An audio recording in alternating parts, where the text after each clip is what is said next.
Welcome back, everyone. Good afternoon, good evening, good morning, wherever you are in the world. It's your sister Shia, the lawyer, the her historian, back again, reading The Great Cosmic Mother, Rediscovering the Religion of the Earth by Monica Shu and Barbara Moore.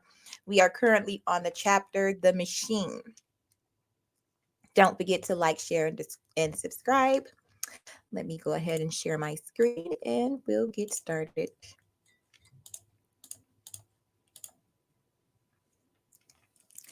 So, the machine.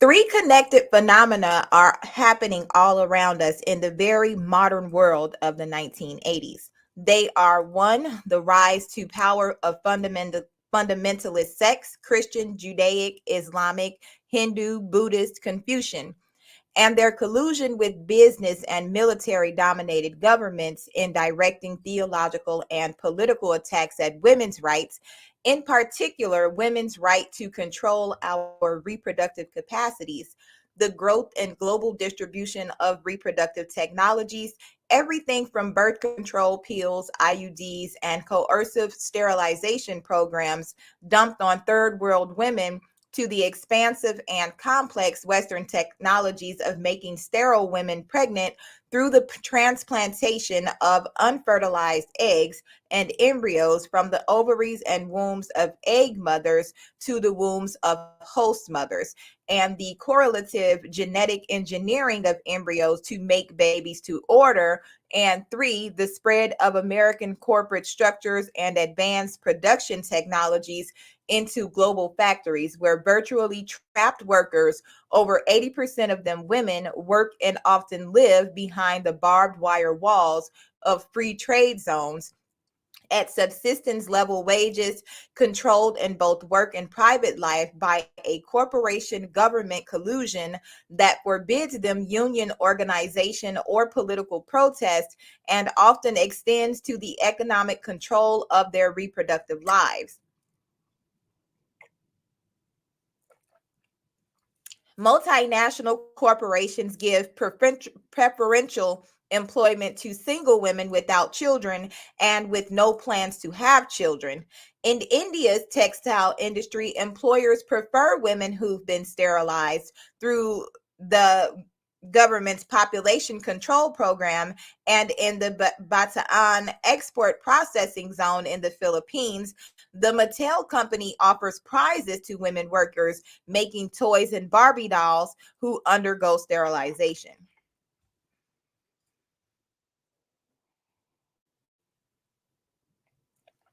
These three trends might seem disconnected, even sometimes publicly antagonistic, but in truth, they are profoundly linked. Their linkage can be traced back to the Bronze Age, to the practical beginnings of patriarchy at the end of the Neolithic, when men first began to organize to gain systematic control over one, women's production, and two, women's reproduction. As we've said, the definition of the female body under patriarchy corresponds to the definition of the worker's body under private capitalist or American or state capitalist Soviet production systems. At the beginning of Bronze Age patriarchy, males began to take over women's ancient inventions and improving them or capitalizing them by turning rhythmic local qualitative handwork into quantitative mechanized mass production for trade and the building of wealth. Simultaneously, patriarchal men moved to take over and improve, capitalize the most primal production of all, the female's production of children, modeling their religious and practical notions on their new experience of cattle breeding, men redefined the ontologically and autonomously creative female body into a machine for producing wealth. That is, wealth for men via the patriarchal family in the form of children as inheritors of patrilineally controlled property, and children who could be used to make more wealth as workers or traded for wealth in the form of female bodies traded as wives. Patriarchal religion grew side by side with patriarchal wealth and secular power. The father gods male priesthoods rationalized and sacralized the pastoralistic control and use of women's bodies as wealth breeding machines, simultaneously with cattle breeding, spiritually programming generations of both women and men to believe that God was now a male who wanted it this way. The Neolithic goddess religions that had supported female sexual autonomy, female control over both sexual pleasure and reproduction, were religiously demonized and politically destroyed. With the growth and elaboration of tribes into nations into empires, structural systemic control of female reproduction passed from the private hands of fathers and husbands into the functional machinery of state political economies.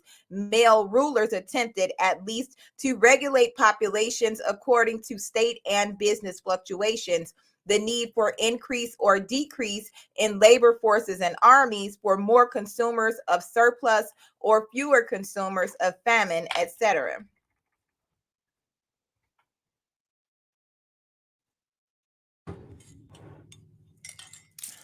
For over 4,000 years now, female reproduction has not been an autonomous function of women, but an auxiliary function of patriarchal systems.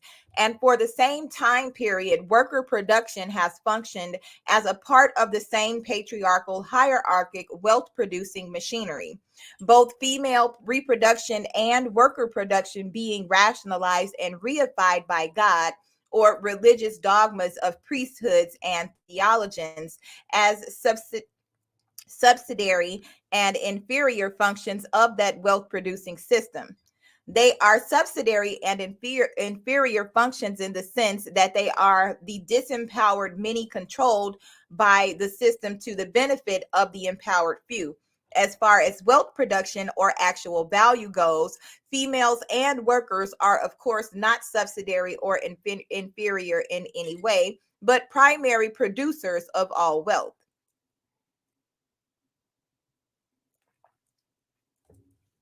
In both cases, worker production and female reproduction, wealth is produced for the dominant males or the dominating male system with its auxiliary wives by organizing what was once organically rooted sexual spiritual activity into coerced mechanical reproductive activity. This cyclic dance of impassioned bodies is forcibly and moralistically restructured into the chain gang of numbed bodies forming an assembly line or a maternity ward. Human biological and dream energies, once numinous ends in themselves, are co opted and rechanneled into profit making results via a collusion of religious and governmental political ideologies that manipulate the body and the spirit of humanity away from conditions or experiences of evolutionary, revolutionary ecstasy and into conditions and experiences of counter evolutionary, revolutionary productive repression. Both worker production and female reproduction are controlled and directed by the same forces. Sexual, spiritual, ideological systems of piety and drudgery, which are themselves teleological machines producing just enough energy to rationalize themselves automatically while maintaining themselves in power. Piety and drudgery reinforce each other by dogmatically, physically, and habitually repressing energy to a mere subsistence level, a subsistence level that is capable of only piety and drudgery or incapable of the revolutionary ecstasy or creativity necessary to escape the subsistence level system. And piety and drudgery is the normative state of being in which females and workers have been kept under patriarchy for at least 4,000 years. Photo op, Housewives, 1973. Finally, this condition is the result of the Bronze Age patriarchal redefinition of the female body from organic, autonomous creator to male controlled breeding machine. Technological or systematic ideological control of human labor could not exist if control of female reproductive labor did not pre-exist. For control of organic autonomous female reproduction is structurally necessary to create the mechanical state of piety and drudgery out of the repressed sexual spiritual energies. Or all machines, including all mechanizations, need fuel, and all fuel is organically organic energy. The subsistence level machinery of piety and drudgery is fueled by the repressed energies of orgasmic sexual ecstasy and spiritual epiphany. Working labor can only be controlled and exploited in a situation where female reproductive labor is equally controlled and exploited, because both exploitations are necessary to keep the exploitive machinery running. And female reproductive labor, chronologically and ontologically, is the first labor.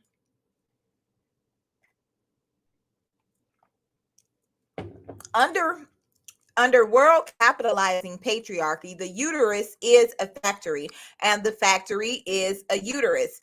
And the enormous profits produced by their joint biologic mechanical activities do not belong to the laborers, needless to say. They cannot take over their own productive reproductive systems. They are kept too busy and too tired, functioning at the subsistence level of mechanical piety and drudgery.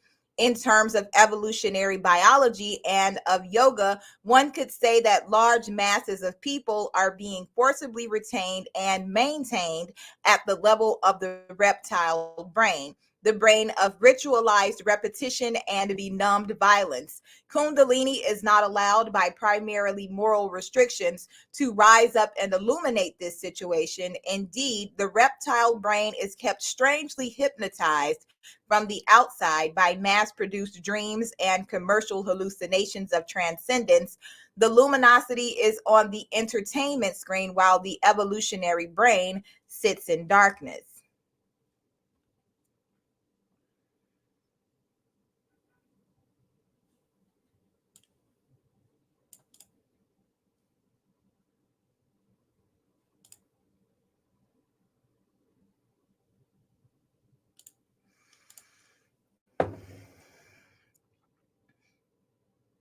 Women's right to abortion and to dignified childbirth / medicine controlled by men, June 1971.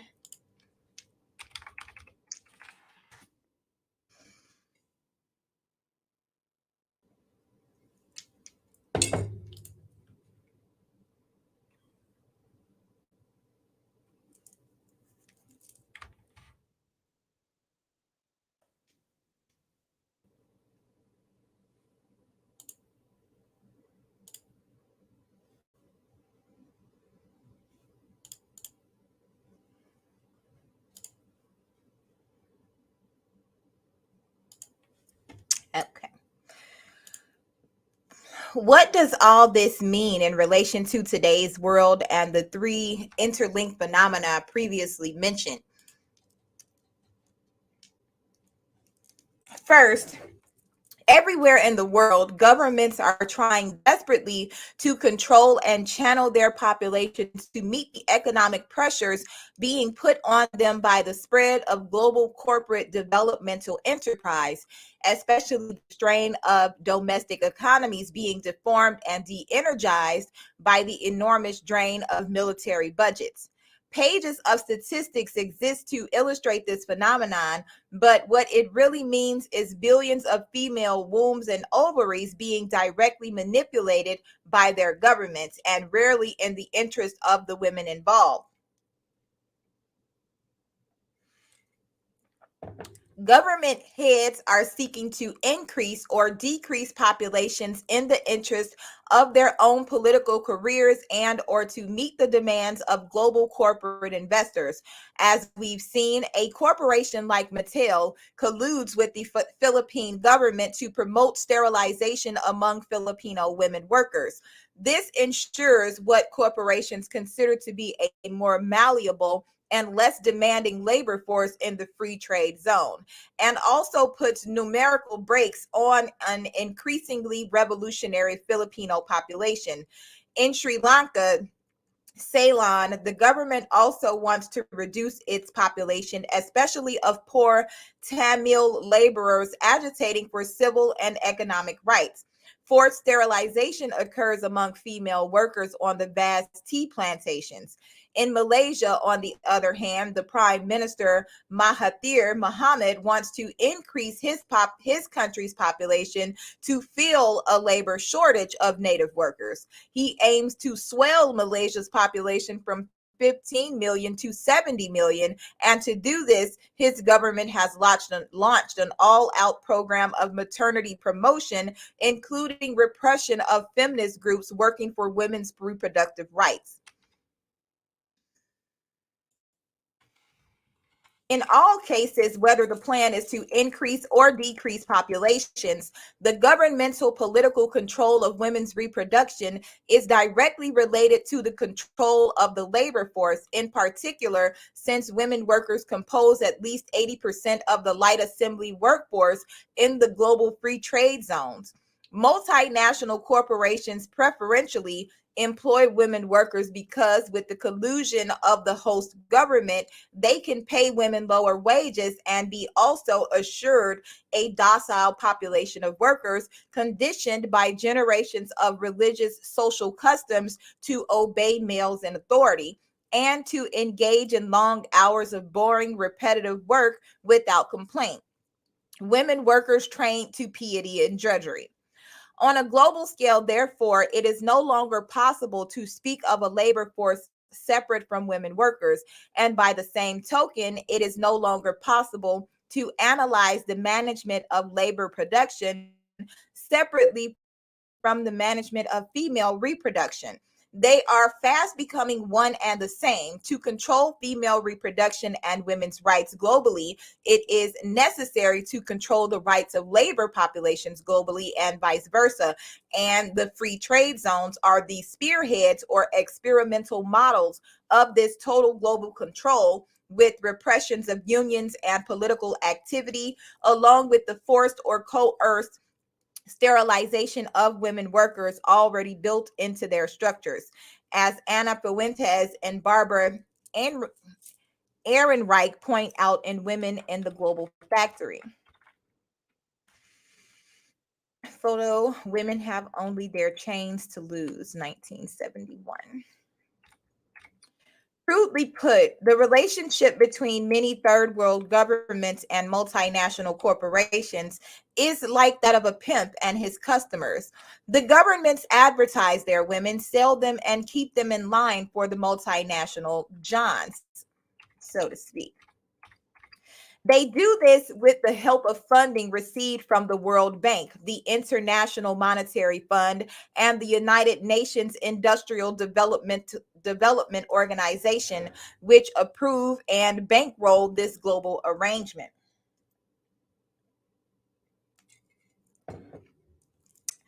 It is an arrangement by which both the world's female population and the world's labor population are legally laid out for sexual economic use via the political and religious laws and customs of their home countries. Actual sexual coercion happens frequently in the free trade zones, as it has always happened to women on the job, with male bosses trading continued employment for sexual favors on the work tables. But the major sexual control and exploitation is and will be a total control of female reproduction by way of the workplace via the economic, political needs and manipulations of the multinational corporations. Indigenous male governments worldwide, to maintain themselves in funds and power, seem generally willing to loan out the bodies and lives of their female populations in this prostitutional way. And what about the male populations of these countries? Unfortunately, many of them can find employment only in the National Guards and police forces. And in these occupations, they are frequently sent to work against the women workers, to break up labor sit downs and organizational meetings, to destroy and punish any attempt on the part of female employees to form active unions or engage in political protest. It is the classic imperialist maneuver to dominate a people by turning a sufficient number of indigenous males into armed guards, policing and terrorizing their own people. In particular, the indigenous women, thus diverting sexual energy from revolution into repression. In Guatemala, in the Dominican Republic, in Taiwan, in the Philippines, in South Korea, in Malaysia, National Guards and police forces have been sent in by their governments to break up demonstrations, strikes, or simply meetings of female workers. In the Dominican Republic, the dominant multinational corporation, Gulf and Western, sponsors its own goon squad, an indigenous male motorcycle gang which specializes in terrorizing suspected union sympathizers.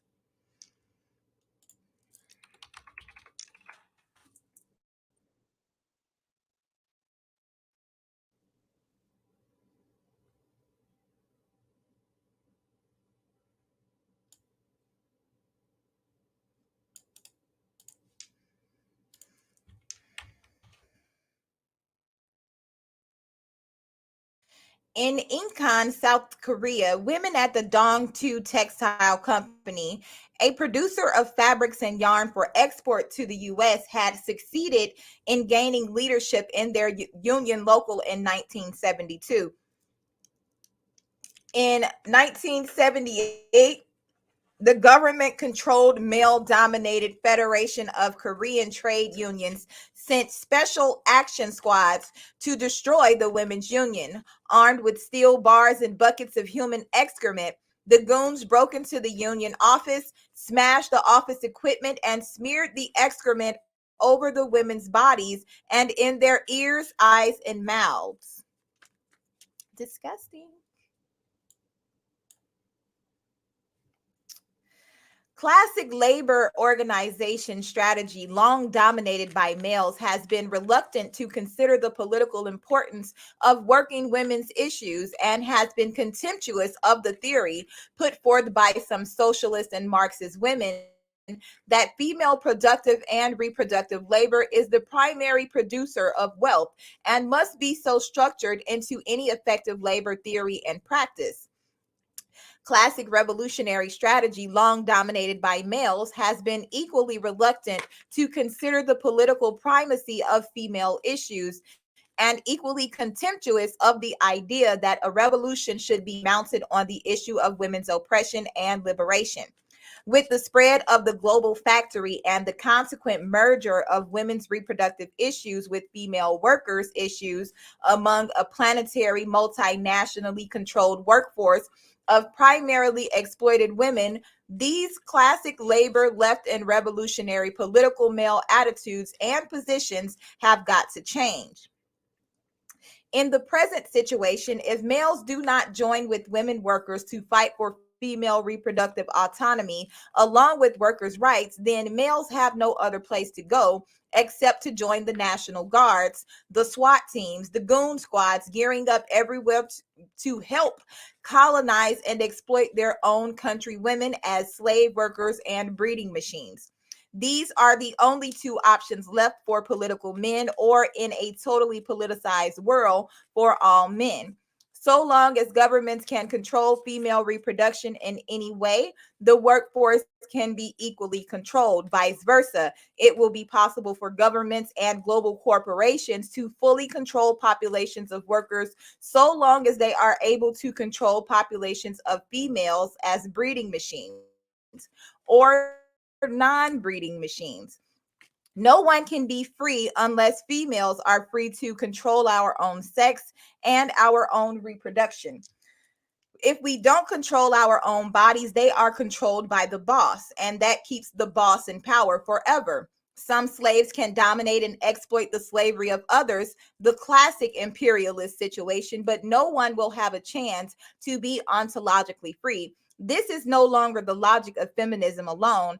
It has expanded to become the inner logic of the multinational corporate marketplace and consequently of global factory structure and operations in relation to the international workforce. Second, how does fundamentalist religion fit into all this? Clearly, it was patriarchal pastoralist religion that originally sanctified and enforced the Bronze Age designation of women as breeding machines.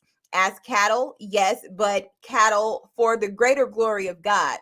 It was the male priesthoods of Father God religions who first wrote and enforced the new laws and new customs that stripped Neolithic women of all their ancient sexual autonomy and made their sexual and reproductive functions the property of a dominating male elite for God and profit. It was the Bronze Age priesthoods of Yahweh, in particular, who first wrote down and applied moral sanctions and religious justifications for the treatment of women as ontologically inferior beings, sacred only to the extent that we have or should have divine male sperm growing inside us. In the face of post-World War II, feminism and a general desire on the part of many people in the Western world to liberalize their religious ideas and, in particular, to undemonize sexuality for both sexes, the modern fundamentalist priesthood has rebutted strongly, raising the banner of their Bronze Age counterparts of 3,000 and 4,000 years ago. The basic tenets of the Bronze Age priesthood being that one, human sex is sacred only for the reproductive purposes, and two, women have nothing to say about it except yes, master. Woman, essentially evil, is sacralized only by lifelong sacrificial submission to the male sex and to reproduction. Thus speaketh the Bronze Age holy men of the 1980s.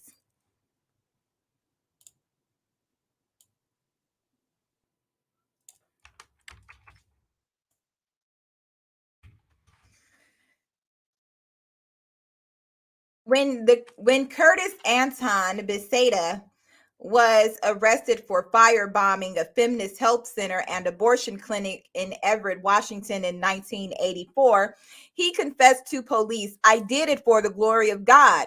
In 1984, 24 abortion clinics or counseling offices in 7 states were destroyed or heavily damaged by firebombs or arson, and there were 150 reported cases of vandalism and harassment. Don Benny Anderson, who is now serving 42 years in a Wisconsin prison for a clinic bombing in suburban Washington, D.C., 2 bombings in Florida, and the kidnapping of an Illinois doctor who performed abortions, is also the man who coined the term Army of God to describe the fundamentalists with a mission to stop abortion in America. Referring to the bombing so far, he said, "These are just warning blasts. We are in the embryonic stages of civil war, holy war." The holy bombers of abortion clinics are utterly sincere in their beliefs. Furthermore, they are right. Their God does call for total control by men over the sexual and reproductive functions of women, extending far beyond the forbidding of abortion. Contraception of any kind is forbidden, or any method that might allow women to engage in non reproductive sex for pleasure. Their God is the Bronze Age father god of cattle breeders, the biblical Yahweh, for whom Hebrew women of those days were to be made as pregnant as possible to multiply his congregation. This did not spare pregnant women of other neighboring faiths, however, from having their bellies ripped up by holy heroes like King Menahem before he was established on the throne of Israel by the same God, 2 Kings 15 and 16.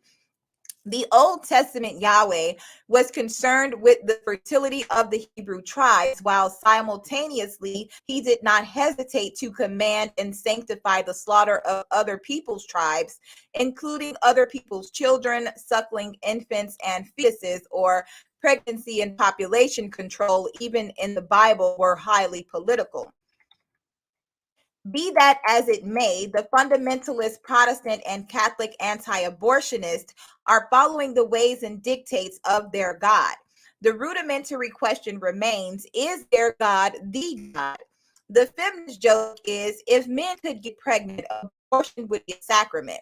The corollary to this is if God is seen as female, the problem does not exist. That is the entire question of sex, pregnancy, birth control, even abortion undergoes an ontological somersault, a revolution of basic terms. Just what God, whose God, what life, whose fertility, and who and what is defining God or life. Evolutionary biology shows that the human female, along among all Earth's creatures, is designed for non-reproductive orgasmic pleasure. In her development of the menstrual cycle and her breakaway from the estrus or heat cycle of the mammalian world, the human female led the way for all the other advances of our species. Only human beings copulate for purposes other than species reproduction, for emotional bonding and expression, for personal pleasure, for personal confusion, personal power and glory, personal revelation, while it is precisely the poor beast who copulate only to reproduce. The fact that the human female can and does engage in non-reproductive copulation is exactly the fact that defines her and her partner as human.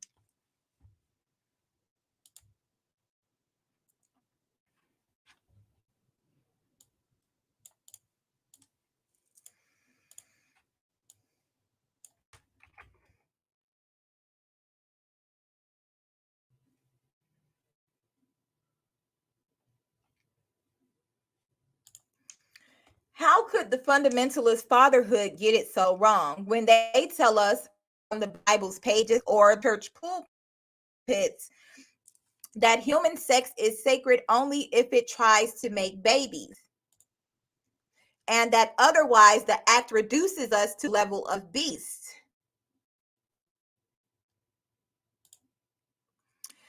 How could they have got it all so mixed up, so backwards?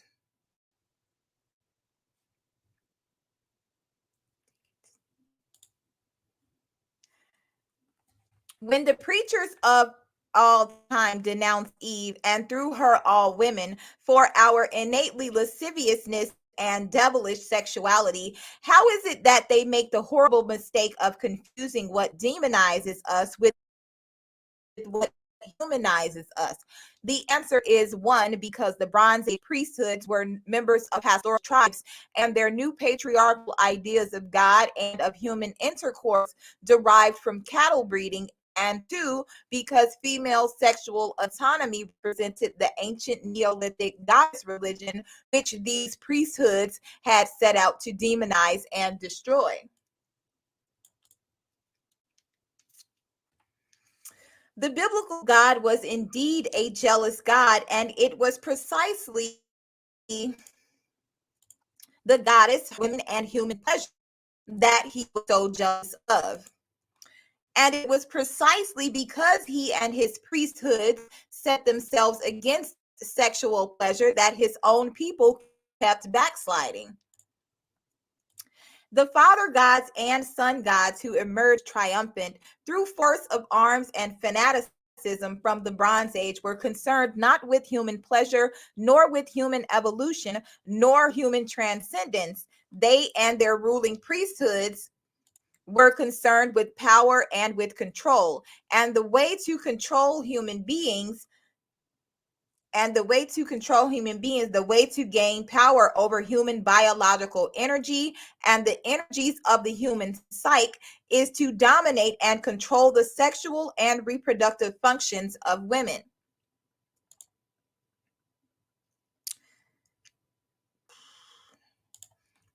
This is done by one, trying to restrict sex only to reproduction or control or reproductive attempts, and two, taking the control over that reproduction away from women and handing it over to men, who then piously mechanistically enact sex via the female body as a service to God. The Christian religion historically and biblical fundamentalists today, Christian, Islamic, or Jewish, must refute the evidence of evolution because they must refute the ontological primacy or rightness of the human female as she is. As she is a sexual being. Fundamentalists must, one, deny the correctness of human sexuality. Oh,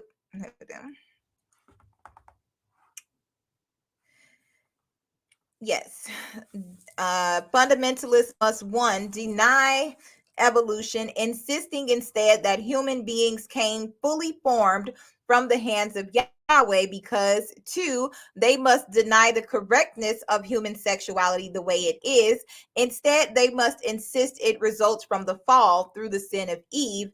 And this explains why human beings are so sexual or corrupt. Through this anti-evolutionary device, the Bronze Age priesthoods thus set up their pure God, an asexual, anti-sexual, non-biological God, against the sexual goddess, who represents the ontological emergence of human beings from and through billions of years of evolution into a conscious and spiritual sexual mode unique to us and thoroughly proper for us. Thus, the terrible irony that for centuries of human existence, in the name of distinguishing the human spirit from that of the lowly beast, the fundamentalist priesthood has stupidly and brutally tried to restrict human sexual activity precisely to that of the beast. Is it ironic, or has it been intentional, sexual restriction and control, the promulgation and enforcement of moral codes based on sexual paranoia, has been the machinery by which the priesthoods have kept themselves in power, have maintained their control over human beings. Patriarchal religious power over the human mind and the human spirit has been achieved via the genitals. This is how the machinery of control and power works. The ontological coupling of female and male was broken apart, and the organic sexual energy thus released was turned into the mechanistic energy of sexual hostility. This atom splitting was done by a male priesthood who defined woman and sex as evil and dangerous, and then gave moral control over this evil situation to man, who was thereby rendered ontologically alien to himself, to woman, and to the entire natural world, because from that moment on, he owed his life and his pleasure to something he was supposed ever after to see as evil, corrupt, and hostile to his soul, something like an animal or a plot of land he was supposed to both use and restrict, as a God-appointed exploiter and policeman. It was the classic imperialist device activated in the Bronze Age by the power-seeking male priesthood: divide and conquer. Divide the spiritual man from the ontological woman, and then enroll him as her policeman, her exploiter, her colonizer in the army of God and for the profit of God and man. The totally colonized man, colonized by priestly ideology, is thus appeased by giving him the female to colonize, and his potentially revolutionary energy is thus turned into repressive hostility against woman, against his other half, his mate, his mother, his holistic self. And this is how the divine homosexual family of the patriarchal priesthoods maintains its power, an enormous and seemingly endless power.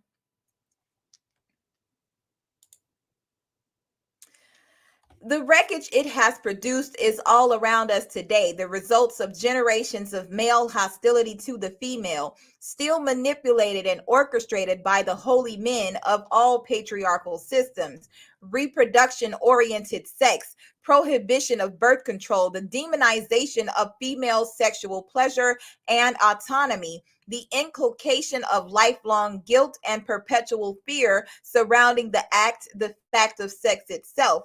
We know all this has done nothing to improve the relationship of woman and man, or of woman and woman, or man and man. On the contrary, it has in Wilhelm Reich's accurate perception, created a bitterly deformed and deprived repressed machinery which functions as the mechanical pathological energy source for all our larger human conflicts. They are larger only in the sense that they are the magnification of each man's sexual ontological pain and rage into global proportions, perpetual seething rage and continuous violence. A world always and always at war is the inevitable result when men are told over and over from the beginning of their consciousness that the very source of their being is evil.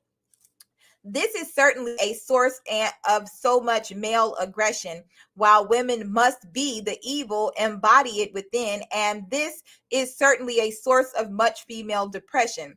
For male and female life roles in patriarchal culture are structured on the belief in this ontological evil and its embodiment in our sexual selves. In the bedroom, in the home, in the neighborhood, in the city, in the nation, in the world, all human relationships have been in some way warped and devastated by the predictable mutual hostility, grinding antagonism, fear and guilt, vicious resentment and retribution between the sexes that must result when human beings are told that God wants them to behave in their beds like breeding cattle. The lingering sour and stiff lineaments of ungratified desire that must result when both sexes are yoked together in a grim beast of burden union called sanctified marriage, functioning as pious, non-ecstatic cattle to reproduce herd congregations for God and the Holy Church. Except the true beasts are innocent. They do not know what they do, nor what they are deprived of, nor what they suffer from the deprivation.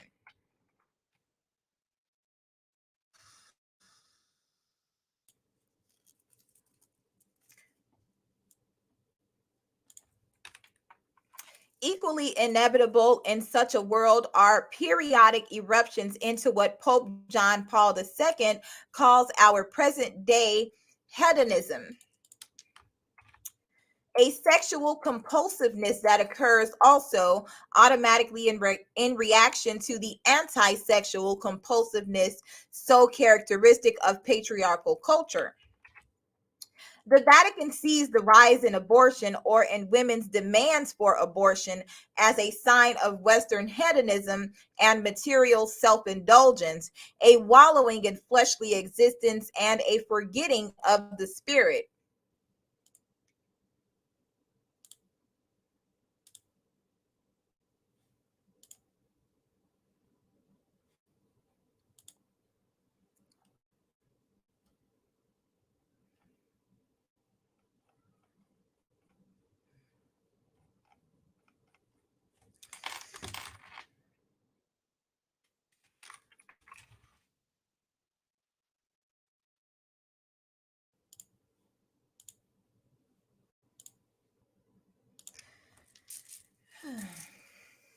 Sorry. More abortions occur today, certainly because abortions have been made legal, partially legal, or safer. This does not necessarily mean the demand or need for abortions have increased. They have just become visible. Some non-fundamentalist Christians are opposed to abortion primarily because they see that other preventive birth control measures are available and do not like to see surgical abortion used as a substitute for responsible birth control. No one does, but surely these thoughtful people must also understand that generation after generation of women raised in patriarchal cultures that have kept us systematically ignorant of our sexual and productive processes leaves its deep mark. Throughout Christendom, the ancient herbal contraceptives, the pagan body knowledge, the folklore, and customs of non reproductive sex, once passed on from mother to daughter, were destroyed with the holy fires or driven so far underground, few Western women ever again had access to them. With all our clinical technical knowledge of female sex and reproduction today, most teenage pregnancies occur among girls who never knew, who were never taught how their bodies work or how to engage in sex without becoming pregnant. They do not know because their parents, their churches, their cultures still assume that ignorance equals prevention or knowledge equals sin. And this despite all the overwhelming statistics to the contrary.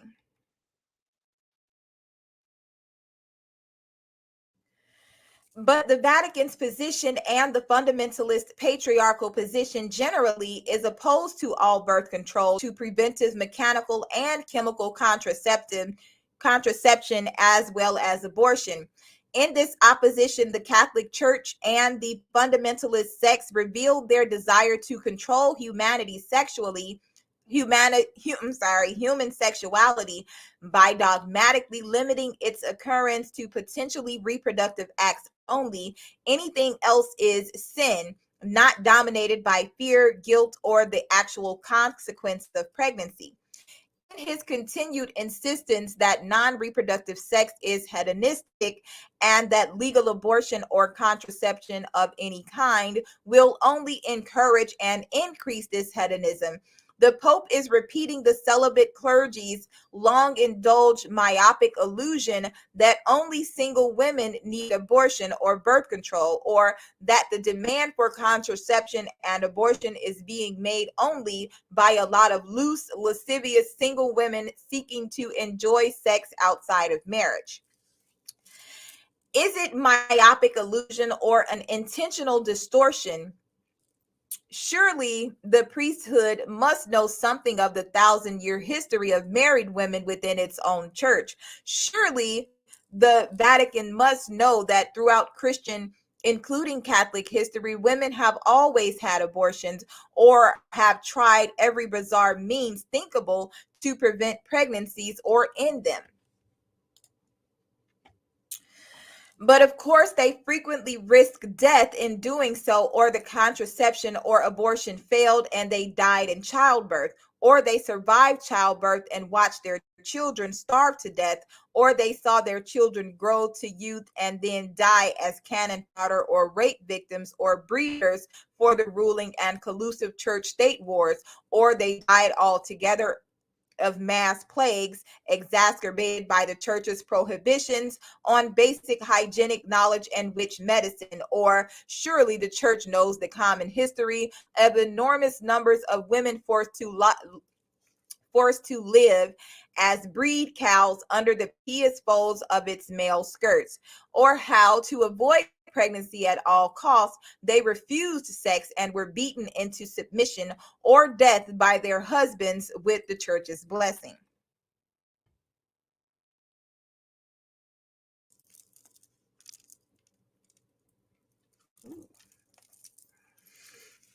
We search the Vatican's long history and find nowhere any faint expression of shock or outrage over this 1,000-year long saga of human wretchedness and abuse within the sacrament of Christian marriage. And we are forced to conclude, for one thing, that it is not contraception or abortion per se that the church opposes. What the Vatican and all fundamentalist priesthoods oppose is sex without punishment for women. Pregnancy is considered a divinely sufficient punishment for sex. Contraception and abortion are opposed because they allow a woman to escape punishment, to have sex and go scot-free. But in the old days, at least the days of witch hunting and ignorance, contraception and especially abortion could be dangerous, life-threatening. If a woman sought abortion and died, well, then she was sufficiently punished too. Pregnancy or lethal abortion, it didn't matter, just so the woman was sufficiently punished for her sex. The problem today, and the reason the Pope is bemoaning mass hedonism, is that birth control, and in particular modern abortion, have been made relatively safe. It is possible for a woman to have sex and go free relatively, it is possible for a woman to consider the possibility of enjoying sexual pleasure without facing punishment. And when this happens, women become women again.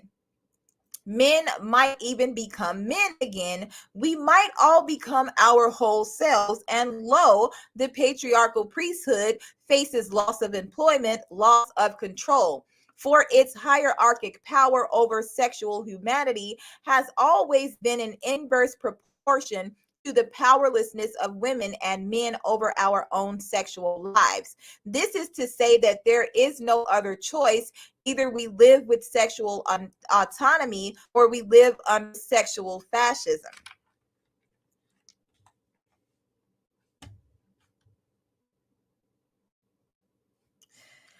Sexual fascism is a condition under which our sexual energy is sublimated for us by the automatic machinery of piety and drudgery, a machinery set in motion by the ruling elite to co-opt human biological energy, to use it to run its palaces, its mansions, its gorgeous religious mausoleums, to provide it with diversionary luxuries and wars, while a large revolutionary mass of exploited people is kept in a manipulative condition of productive repression.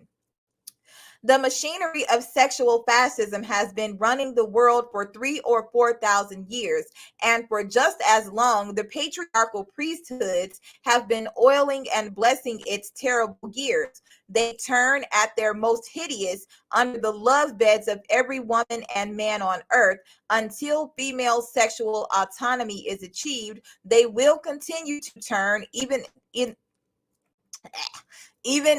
the most liberated atmospheres, inside the hearts, the brains, the genitals of all of us. No one escapes unless everyone becomes free. That is how the machinery works. In today's world, thousands of children starve to death every day. Millions more suffer the kind of malnutrition that permanently damages the brain and the body. The priests of the world's major patriarchal religions, Christianity, Islam, Buddhism, Hinduism, do not consider this situation particularly moral, but they do not consider it abnormal either. The poor are always with us. Life is hell, etc. The situation just seems to illustrate these priesthoods' biopic case. In their ontological world hatred and doctrinal nihilism, the holy men try to persuade us, and no doubt themselves, that suffering is the eternal and definitive human condition, and the daily starvation of children is just one more sad but inescapable example of our mortal condition of fleshly sin and corruption, of samsara, the sorrow and impurity of the world of life on the wheel of Buddhistic illusion. Male priesthoods of patriarchal religions, all of whom live in the maximum comfort and even luxury their cultures can afford, have been rationalizing the suffering of others for so long throughout 4,000 years of unctuous droning. No doubt they've come to believe their own words for want of hearing anything else.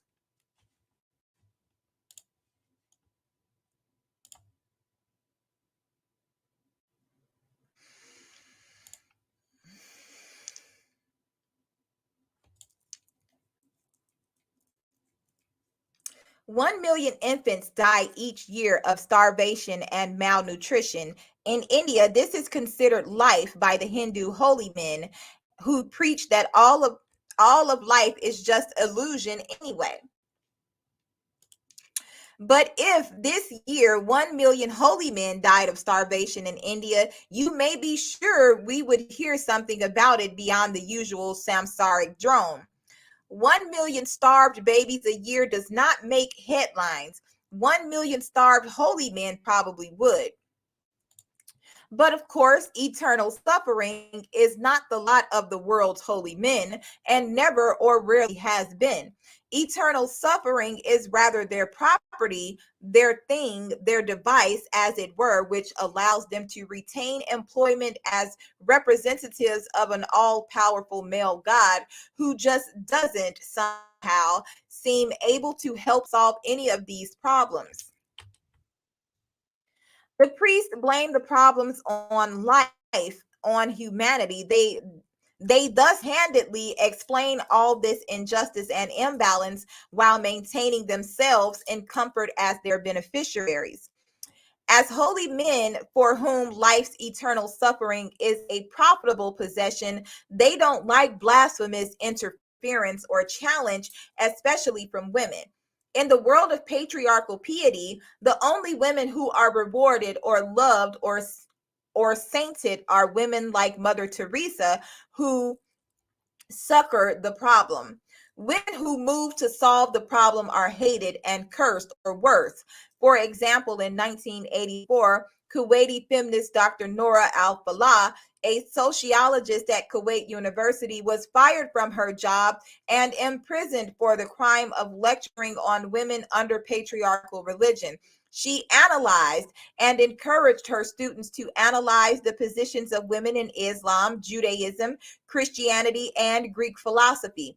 For this, she was charged by her government with questioning the existence of God and anti-Islamic activity.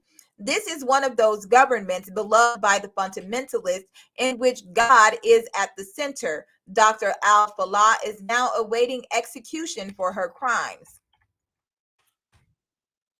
The truth is, this much suffering, this much world suffering of starvation and degradation and brutality and poverty is neither normal nor natural nor ontologically given.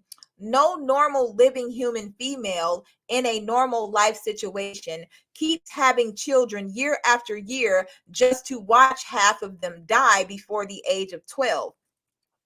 Women normally, and for the most of human life on earth, give birth to one child at a time. This is what distinguishes Homo sapiens from most mammals, except the higher primates and cetaceans. And with intense and exclusive maternal care, including nursing for 3 to 6 years, the mother concentrates on raising that one child to a healthy level of independent development before she has another baby. Among all primitive primal people, this is the normal practice. Even primates nurse one baby for 3 to 6 years before becoming pregnant again, even apes. No chimpanzee or gorilla mother is forced into bearing one baby a year, year after year. It just isn't done, nor is it done anywhere where human females have healthy control over their own reproduction. The problem of mass poverty, mass starvation, the mass deaths of children and infants every year from a simple lack of proper nourishment is not normal, is not life, nor is it the fault of human sin or sex or of women. It is a condition traceable solely and specifically to patriarchal religion and patriarchal religion's 4,000 years of Hasidic control over female reproduction. The problem cannot be solved, will not be solved short of mass annihilation until and unless women regain complete sexual autonomy. And this means the priest and holy men must give up their unwholesome urges to possess and to explain human suffering rather than to end it. They must also give up their nasty and peculiar urges to control and manipulate human genitalia and reproductive organs as holy men rather than as lovers. This, too, in a normal world, is just not done.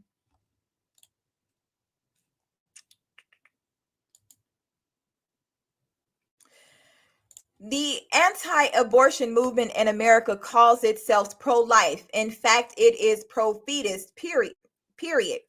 Championing a fetus is easy. The mother's body is doing all the work. What is hard is to change the world so that millions and millions of children have a chance for some kind of qualitative life after they are born. This is the only genuine pro-life work. If the anti-abortion movement presented a consistent pro-life gestalt in the whole range of their political and religious beliefs, then they would be presenting an ethical position worthy of respect, if not agreement. But this is not the case. The overwhelming majority of white Christian American pro-lifers display consistently biophobic voting records, hawkish on war, supportive of every Pentagon budget, supportive of nuclear proliferation, pro-cruise in Europe. They are marked by a flag-waving, Bible-toting, political religious hostility to any idea of peaceful coexistence with the USSR, with Cuba, with Nicaragua. They tend to oppose negotiation for life with any government they consider demonic or leftish. But one cannot be pro-holy war and pro-life both. The terms cancel each other out, especially in a nuclear world. In domestic areas, the anti-abortionists are consistently and militantly opposed to all social welfare programs that allow children after birth to receive decent nutrition, medical care, shelter, and education, or even a dream of social and economic equity when they grow up.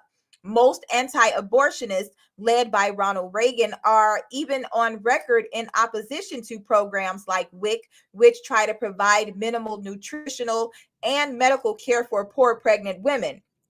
In February 1985, the Physicians Task Force on Hunger in America announced that hunger, chronic malnourishment, and undernourishment has reached epidemic proportions in America.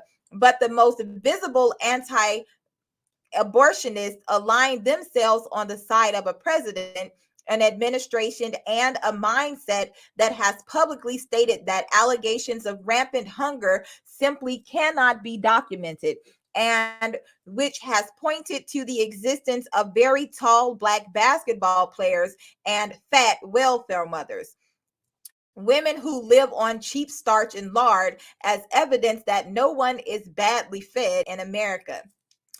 In 1983, in Detroit, Michigan, with depression level unemployment in the automobile factories combined with massive state and federal cutbacks in food and medical assistance programs, the Public Health Department announced that infant mortality rates in some sections of the city had reached levels comparable to the infant death rate in Honduras, which is one of the poorest countries in Central America. Furthermore, there has been an epidemic rise in childhood cancer. Once rare, it is now the second major cause of death among children, with 6,000 new cases reported each year in America, and the rise is attributable primarily to chemical pollution of the environment. But all government funding for research into children's vulnerability to environmental contamination, research that was begun under the Carter administration, was cut off totally by the Reagan administration. The most visible politicians involved in the anti-abortion movement have, in their voting records, supported all such budget cuts. Are the pro-lifers out ranting and rallying to get these budget cuts restored? No. This is not to say that abortion is the answer to all our problems of malnutrition, malregulation of industry, and maldistribution of wealth and resources. The argument is simply that to be righteously supportive of a fetus's full term within the womb and then to entirely abandon it after it is born is ludicrous. When one reads the total gestalt of the anti-abortionist movement in America, it is clear to see that the average pro-lifer is not pro-life at all, certainly not pro-quality of life. Rather, they are pro-control. Their obsession is the old Bronze Age fundamentalist patriarchal obsession to control female sex and reproduction. Pro-life men in particular, like those who firebomb abortion clinics for the glory of God, reveal their pastoralist belief that human life derives from divine male sperm, and that the human female is simply a vessel containing this life for God. In her research into the motivations of pro-life women, Faye Ginsburg, in her essay, The Body Politic, the defense of sexual restriction by anti abortion activists found a more sophisticated and secular complex of reasons. Anti abortion women activists tend to feel that abortion rights are a key part of a whole feminist agenda that threatens their vocation as housewives and mothers.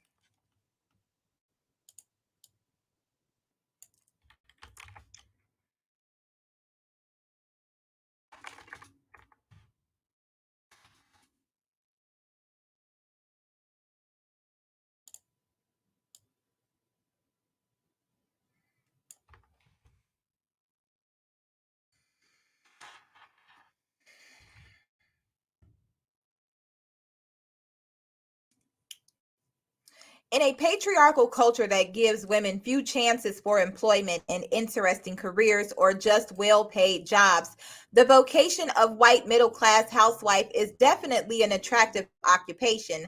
Most of us, if we are honest and have experienced a lot of the alternatives, can sympathize with these women's desire to hold on to their domestic roles and to the mystique of these roles. But it must be pointed out that this motivation has nothing to do with the fetus or with the problems of poor women, single mothers, or working women. It is a motivation of understandable but limited self interest. Further, it compounds the incorrect perception that motherhood and marriage are always synonymous and that the abortion problem would be resolved if all these single, loose, and lascivious women would just stop having sex or get married. The problem is not, nor has it ever been, this simple. Finally, no matter how deeply devoted anti abortion women activists might be to their homes and their domestic well being, they have never, as a group, been able to wrest enough political power away from their right wing husbands to ensure, via adequate, compassionate funding, the healthy and happy home life, nourishment, healthcare, education, and general well being of all those other women's fetuses after they are born. The concern for the fetus alone is a blind, if not hypocritical, sentiment easy to indulge in because it requires nothing. It demands nothing of the person indulging such a sentiment. The concern for the entire human life following birth is a genuine human passion because it requires everything, demands everything from us. Pro life must mean more than obsession with fetuses rolling down an assembly line of passive maternal flesh. It must mean a commitment to changing the world so that every child who enters it enters a place worth living in. It means that every righteous anti abortionist on earth must put his or her money, time, and thought where his or her mouth is, currently working all alone. In the words of Southwest poet Will Inman, where are those who call abortion murder? Where do they hide the milk? How do they spend their money? What do they plant in the mouths of their young? Perhaps the hardest part of the abortion issue for women as well as men to deal with is a point that is never raised or discussed thoroughly: a woman's right to make life and death decisions. Certainly, we live in a world in which a relative handful of ruling military, business, and political people wield life and death decision making power over all of us and over the entire continuing life of death all of the time. They have allocated to themselves such awesome power with our permission. At any moment, they can make the decision to obliterate us with nuclear missiles, sicken and destroy us with various kinds of chemical and nerve gases, drag us off to concentration camps or torture chambers, yes, even in America, force us or our children into armies, send our sons, perhaps our daughters, off to death or mutilation in any number of dubiously necessary world conflicts. Certainly we don't like this situation, but we live with it every day. Under 4,000 years of patriarchal conditioning, we have come to accept it as normal or given that any number of selected groups of men should hold absolute life and death power over our lives and over our children's lives, at least in certain designated situations, the situations defined and designated by men.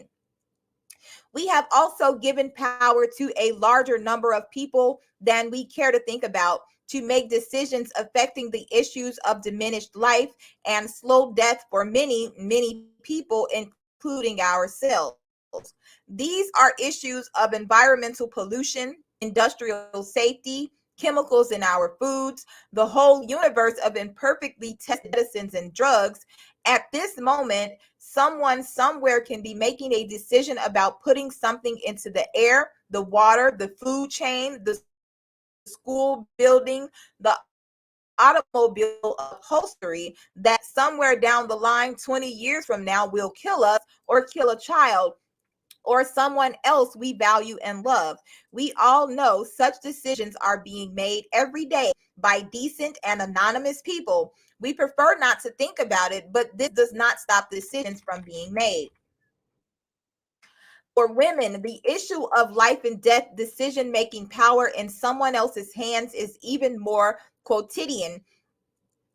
Everywhere women go in this world, the male sex holds the power of life and death over us. Men can beat us, rape us, cage us in their loony bins and torture labs, force us into demeaning and life endangering labor, sweatshop labor, factory work, street prostitution, childbearing, or illegal abortion in exchange for our daily bread or the lives of our living children.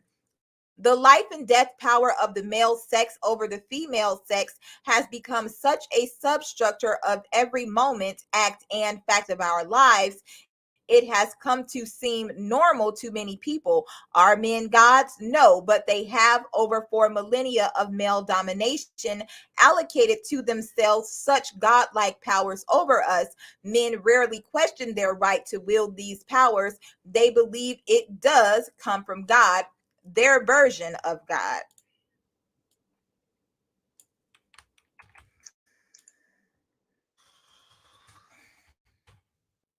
In fact, the exclusive male right to decide over life and death defines patriarchal power.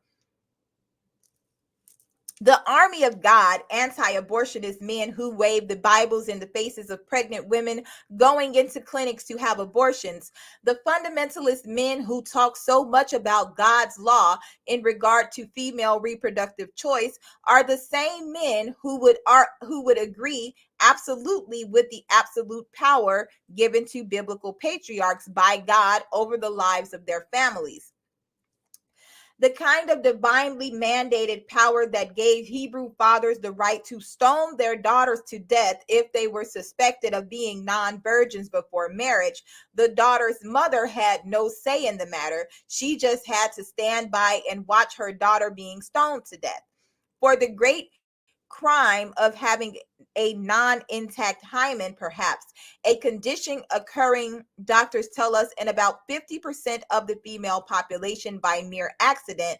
The God-fearing men who are so concerned with the fetus happen to believe in a God who gave fathers the right to kill their living children at any time if they were considered disobedient or corrupt.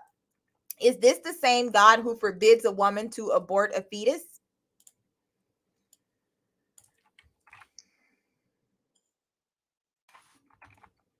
Yes, it is, because the biblical God and the fundamentalist men who waved his holy book under the noses of pro-abortion women are not involved in a religion of life, but in a religion of male control. Fundamental to this religion and this control is a male's exclusive right to make life and death decisions. Abortion represents woman's right to make such decisions, and the fundamentalist men cannot bear the thought of sharing such ontological power with women. They oppose abortions not because they care mightily about the fetus by their historic record. They show they never have, but they do care mightily about retaining this exclusive male power over life and death, for it is this power which keeps them in power. And it must be pointed out that under historic patriarchy, women's non possession of such ontological life and death decision making power has done nothing to counteract men's possession and use of such power, or our harmlessness has not kept him from doing harm on the historical scale of the past 4,000 bloody years. Our meekness has not influenced him to be meek, but has often, on the contrary, provoked him to greater violence. It is that revenge against feminine hermeticism, that masculine desperate attempt to obtain a response from a body we feel is insensible, that Octavio Paz speaks of, that religious female humility and non-action against which macho sadism seems compelled to beat its fist. But it isn't only men who are terrified by the possibility of women regaining our ontological life and death deciding powers. Women fear it intensely, and for good reason. Ontological power equals ontological responsibility. A woman who is totally conscious that she is making a life and death decision for which she is alone is cosmically answerable. Such a woman can never be a little girl again, never again daddy's good little girl or God's sweet angel, or all the rest of the situational epithets designed to inculcate in females a chronic state of cosmic non-responsibility, or of personal non-attention to or avoidance of the universal life and death resonance and holistic repercussion of the effects of her choices, or she can never be a non-thinking human being again. And this is what the world needs from women: a lot of hard ontological life and death thinking that is neither distracted nor discouraged nor beaten down by 4,000 years worth of male God sermonizing about what life is, what God is, what woman is, what man is, what it's all supposed to be about in this pre-programmed, prefabricated, prearranged, and preposterous patriarchal chapter and verse propaganda script, which everyone has followed for too long as holy writ.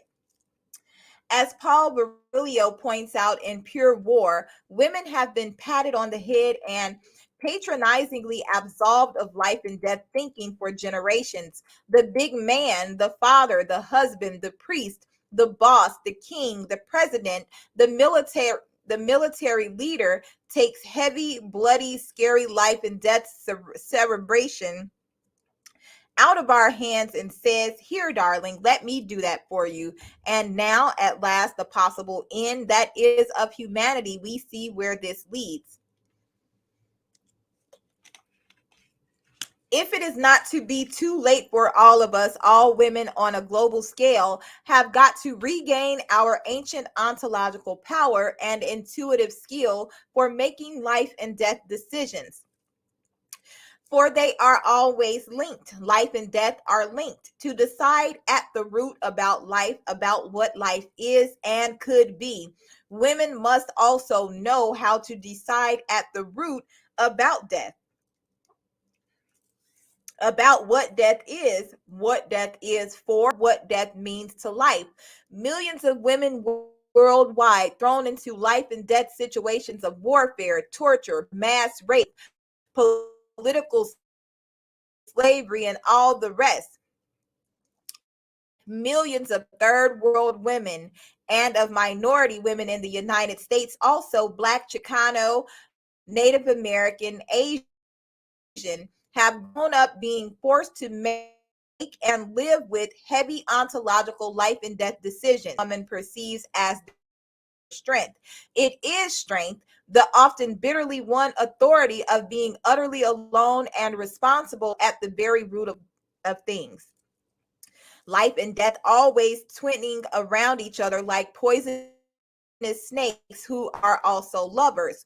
All women, and maybe the highly sheltered average American white woman most of all, must begin the daily practice of wrestling with these twin twined serpents. For that is how the ontological muscles are developed. That is how the sexual and the spiritual powers are intertwined.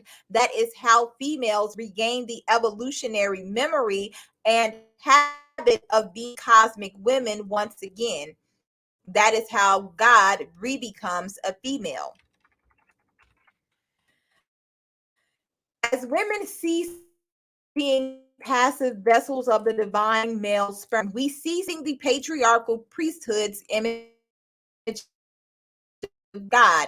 And this is probably the ultimate challenge to depend for their existence on the passive receptacleness of women as handmaids to male activity, as mothers who are relied on to inculcate the received male image into their children's brains and nervous systems, as fertile proliferators of crowded and repressed or rich and repressive congregations.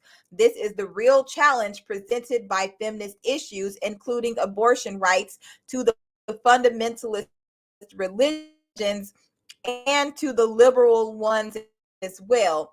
Female sexual autonomy equals female mental autonomy, and both together add up to female spiritual autonomy. When women began to define for each life we choose to bring or not bring into the world, the spiritual and physical quality of world into which we bring new life. And this is and their priesthoods as devoted followers. That someday half the world's population will get up off its knees, throw down the mops and the prayer beads and the whole dreary catechism of subliminally mumbled words and just walk out of the house of God for good, leaving no one to mop the floor, and walking out into a larger world that is so inherently spiritual in its own right, just as it is evolutionarily perceived by eyes clear at last. It will need no priest or preachers or prefabricated holy scripts to define or explain itself to us. The world and its life will then be self-evident, just as the entire living universe is self-evident. How could it be otherwise to itself? And if we are here at all, we are here as organic parts of itself. And the man and woman will be as gods are grains of sand tumbled by the night sea or dust balls rolling over the church floor. And the patriarchal priesthoods will be left alone with this to mop their own floors. The third point is that women must do this very soon, or we might never again, or never for a long time, be free to do it. Free, that is, in the sense of being autonomous and whole. Advances in reproductive technology and the worldwide spread of technological control over female reproduction as a function of political and corporate power over worker populations threatens all women with global exploitation as state or business controlled breeding machines. This means having our eggs, our uteruses, our hormonal systems engineered and used not in our own interest, but as functions of the global assembly line that mass produces human beings to order along with everything else. This is not a brave new world fantasy. The basic technology exists, is in use, and is being refined and elaborated every day. Every time a third world woman is coerced into surgical sterilization, every time fertility controlled drugs considered too dangerous for Western women to use are dumped and pushed on populations of third world women, every time an American egg mother has her eggs fertilized in vitro and reinserted into her womb, or her fertilized eggs transplanted into the womb of another woman, every time lightweight, wide-bearing sperm is collected in a test tube and allowed to dive quickly to the bottom, while the heavier X-bearing sperm remain floating on top, thus separating the father's male and female sex chromosomes and consequently allowing a couple to choose to have the woman impregnated with a male child. Each incident constitutes experimental research and is a part of a vaster research and experimental program aimed at complete technological control over human reproduction. Scientists might deny this or call it exaggeration, but history shows us that scientists rarely know what they are doing. They always express an ingenuous surprise when they finally figure out to what uses business, politics, and the military have put their innocent little laboratory discoveries. Further, Western scientists are themselves thoroughly enmeshed in the gears of the machinery of control which they have helped to invent. They are, in fact, employed by it, and they are not funded so generously by governments to be renegades or even wise people. Many thoughtful members of minority populations in the United States and the West generally, Black, Native American, Chicano, and Asian people, strongly oppose abortion and sterilization and are very suspicious of all birth control projects because they see correctly that personal birth control can easily become a political tool of population control aimed at them by dominating white governments. Population control can effectively equal time capsule genocide. Throughout Africa, India, Asia, and other parts of the third world, Western technological humanists promote birth control and sterilization as a key facet of industrial economic developmental programs. Their operating premise or pretense is that problems of famine, poverty, disease, lack of education, and economic development, etc., are all blamable on overpopulation, or those savages just breed like flies. This neatly absolves their own Western imperialist cultures and the whole machinery of political, economic, and religious colonization from all responsibility in the creation and maintenance of these problems. Most third world women are fully aware that the fertility control and sterilization programs urged or forced on them as part of the Western economic industrial design development programs are just a contemporary phase of same old ongoing colonization and control imperialism.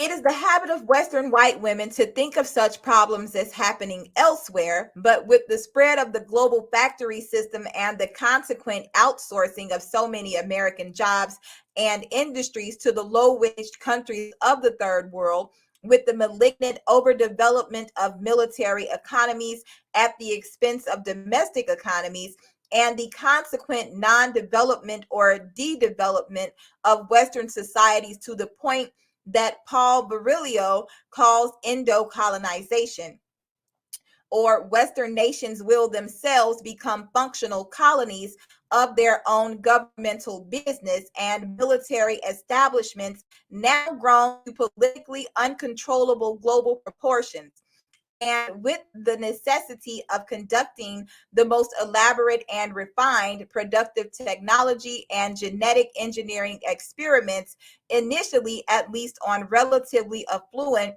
white Western couples or single women who can afford them, there will soon be no elsewhere. Further, some Western women have even welcomed the envisioned co-optation of their female biological functions by advanced reproductive technologies. Feminists such as Shulamith Firestone have expressed the idea that women will not be free until babies are grown entirely in test tubes, until the complete female reproductive process is taken over by medical technology.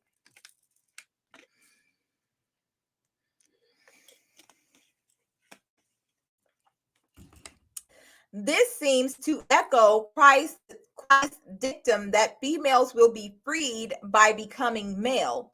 Other women believe just the opposite, that historically the increasing process of male control over reproduction has equaled male control over the female sex, one way or another. And even further into sci-fi horror, once patriarchally oriented men are able to technologically, mechanically reproduce themselves, women will rapidly achieve the status of a dispensable population. These men will also be able to reproduce their own ideal sexual serval mechanisms.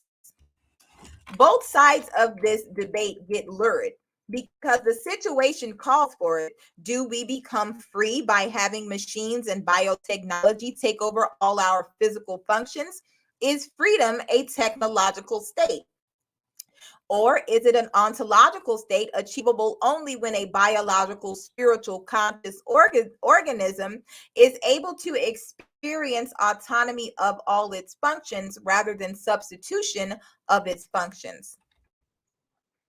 Many contemporary Western women can sense what's going on here by considering the whole movement of pregnant women in the past 2 decades away from medical control of their pregnancies and childbirths. The reappearance of midwives, the use of herbal medications and massage and other benign techniques to ease labor, home births in low-lit, cozy atmospheres without intrusion of forceps, stirrup position, delivery room professionalism and glare, etc.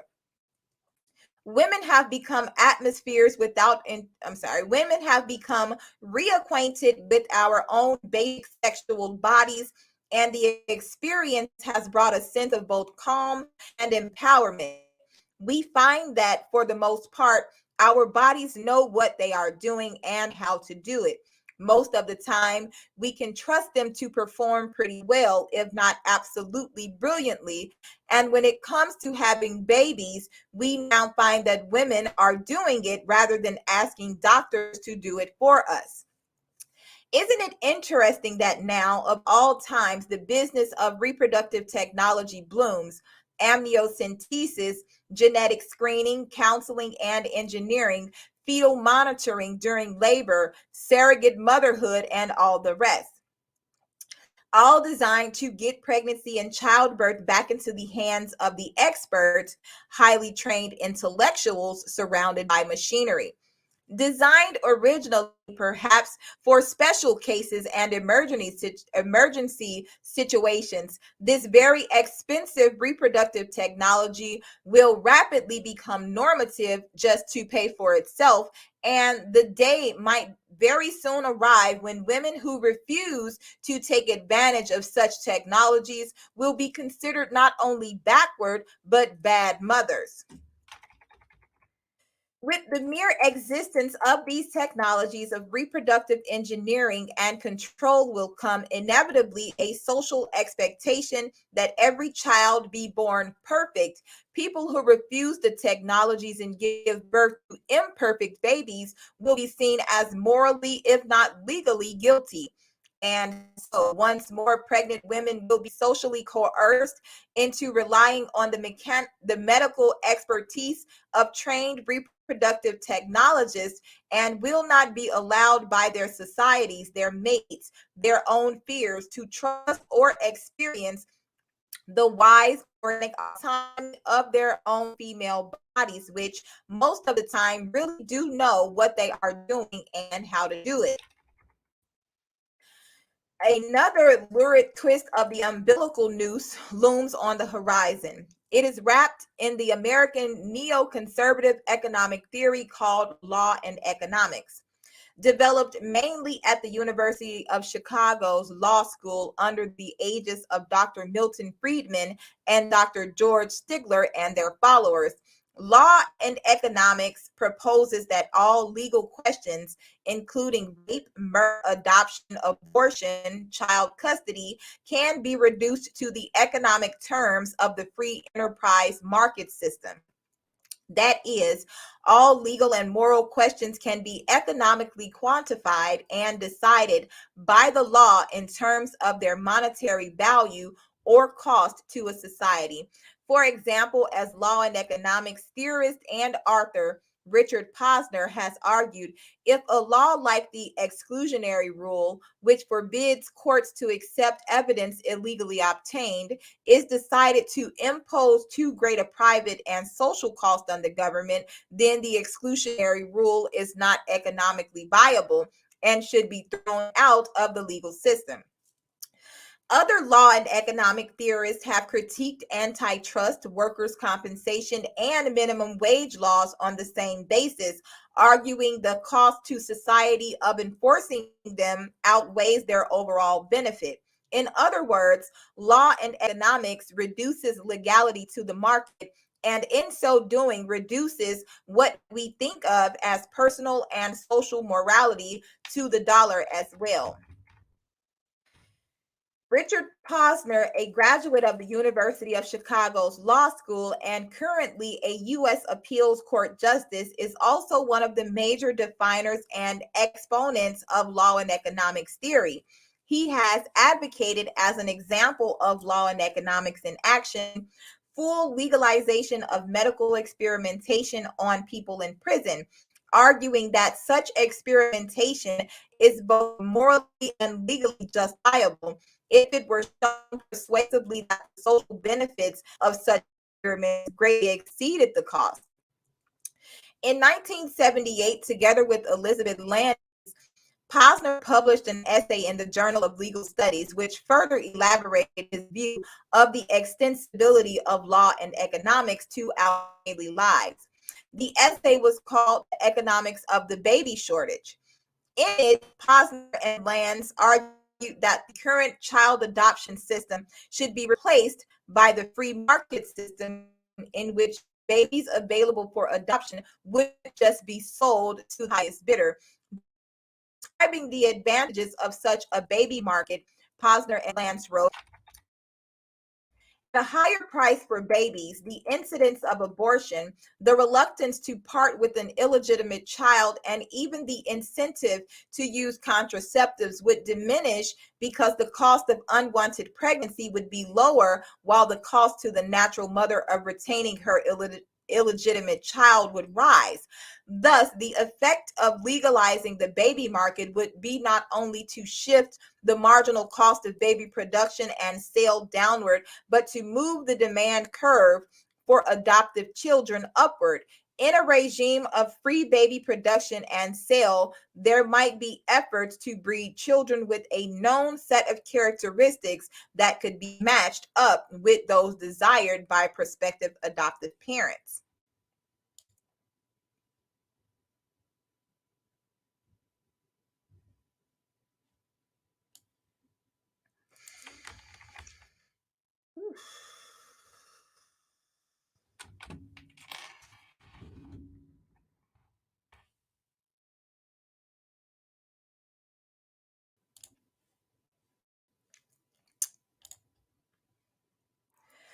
What a curious mixture of Bronze Age fundamentalist moralism with the 20th century free enterprise profit motive. Women who become mothers without permission outside of patriarchal marriage will be punished by making it economically impossible for them to keep their babies, but we will not call it punishment. We will call it economic incentive. A woman with an unwanted pregnancy will be forced to remain pregnant, for the baby market system has eliminated abortion. But this is not punishment either. She will get paid for producing a baby. What a curious and chilling echo of the Bronze Age patriarchal priesthood's lust to simultaneously control, punish, and exploit for profit the sexual reproductive activity of women, combined with the total unabashed decadence of Western capitalism's urge to reduce all life to commodity and commodity exchange, while human feelings and the human spirit are simply bought off. And when we consider the ethical characters of some of the world's wealthiest people, we can only wonder what male God is going to be there to protect the interests of the little girl and boy babies sold by the millions to the highest bidder.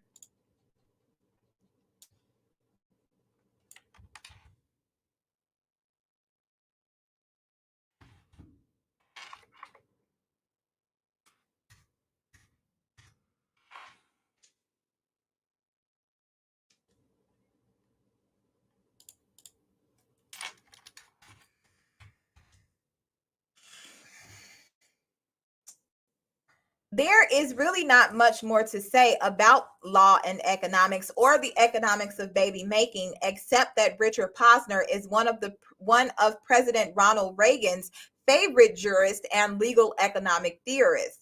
It was Reagan who appointed him in 1982 to the appeals court of the District of Columbia. And when it comes time for Reagan to appoint a Supreme Court justice between now and 1988, Reagan could appoint as many as 5 new justices. Richard Posner is considered very near the top of the list of probable appointees.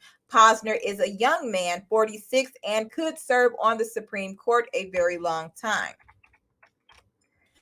What is the machine? The machine has been called man's baby, sometimes man's true lover.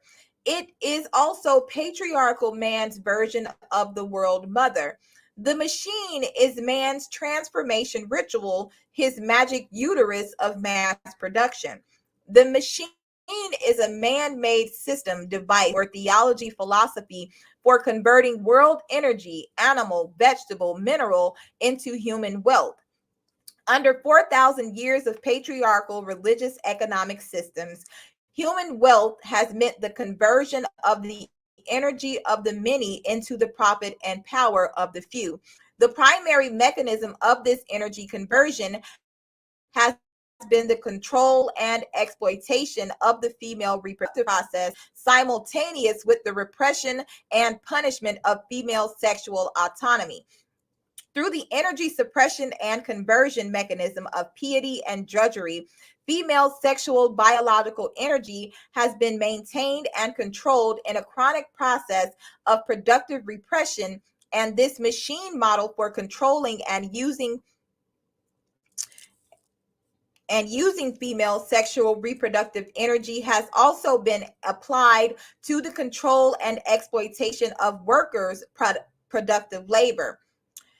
The machine, a patriarchal hierarchic system for exploiting and diverting female sexual reproductive energy into wealth and profit, is now used, of course, to exploit and co-opt the energies of most of the world's males also.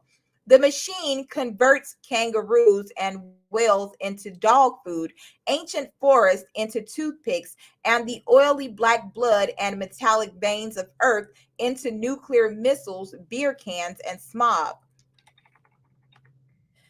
The history of mankind from Neanderthals to now has been a slow but uh, logarith- logarithmically increasing or logarithmically increasing spatially and temporally development of the organic into the mechanical, of the primally simple into the artificially complex. In Paul Virilio's terms, it has been a development from the gradual speed of geophysical space to the instantaneous space of electronic time. In psychoanalytical terms, it has been the history of the implacable overcoming of the matristic, oral by the patristic anal. The past 4,000 years has been accomplished via the total physical and ideological repression of the female body.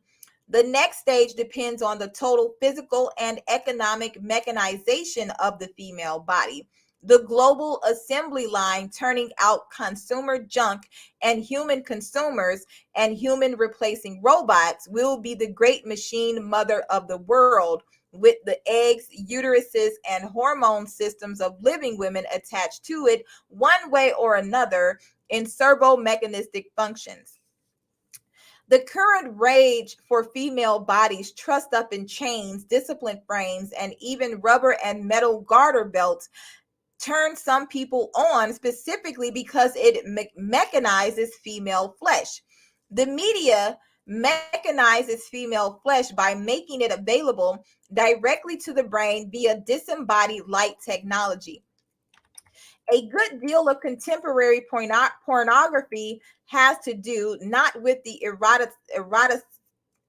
eroticization of the flesh, but with the eroticization of the mechanization of the flesh. She wears all the metallic jewelry of torture. Increasing numbers of men in the world today are turned on solely or primarily by torture's metalloid mechanistic thrills. The triumph of the anal sadistic necrophilic machine equals the total mechanization of the female body. She is screwed by machine and she reproduces mechanically.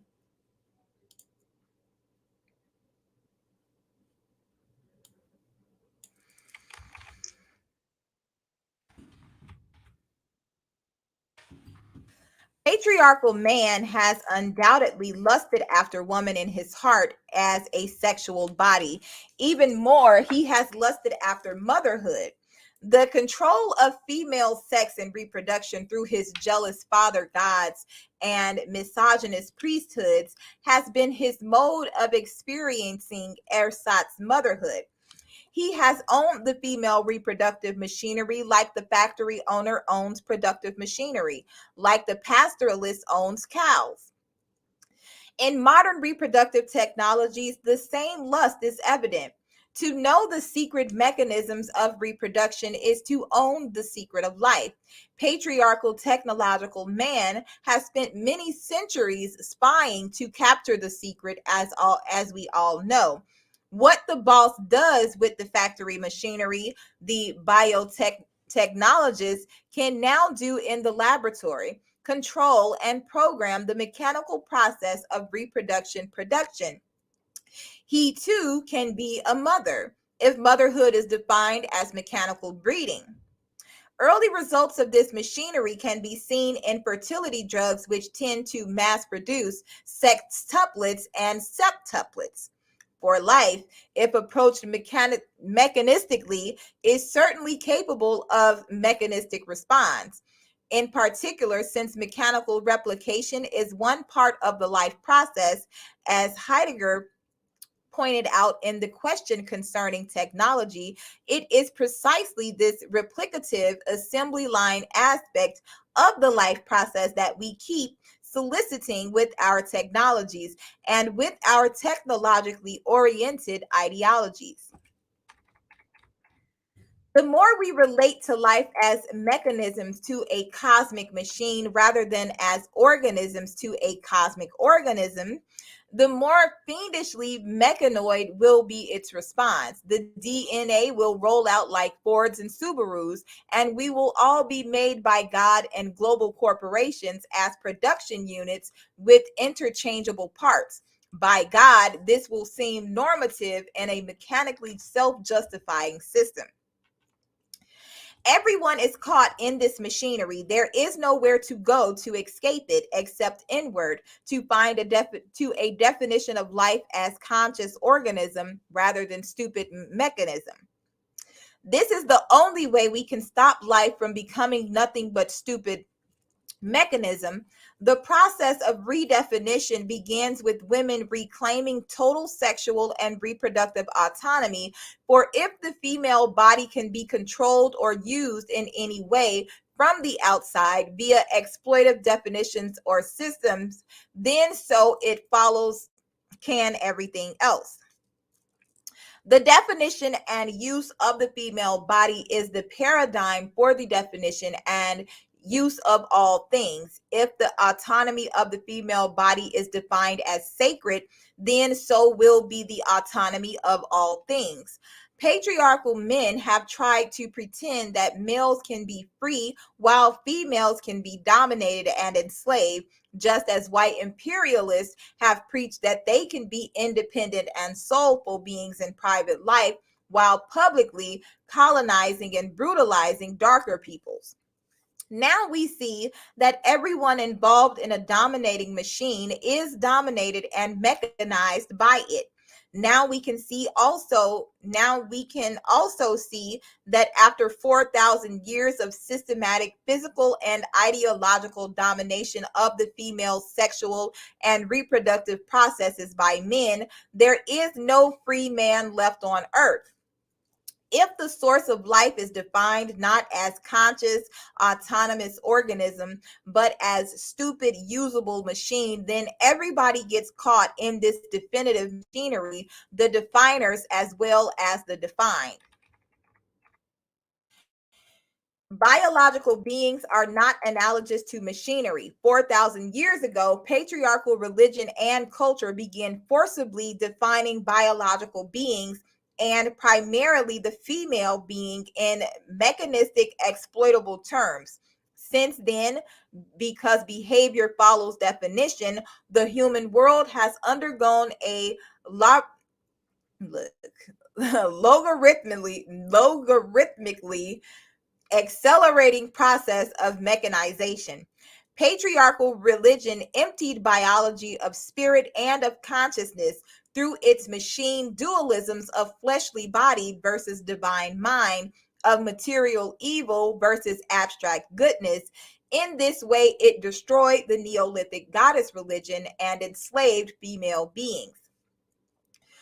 Patriarchal science followed with its eventually Cartesian definitions of a totally mechanoid deadness of matter being acted upon, objectively observed, manipulated by the detached male mind.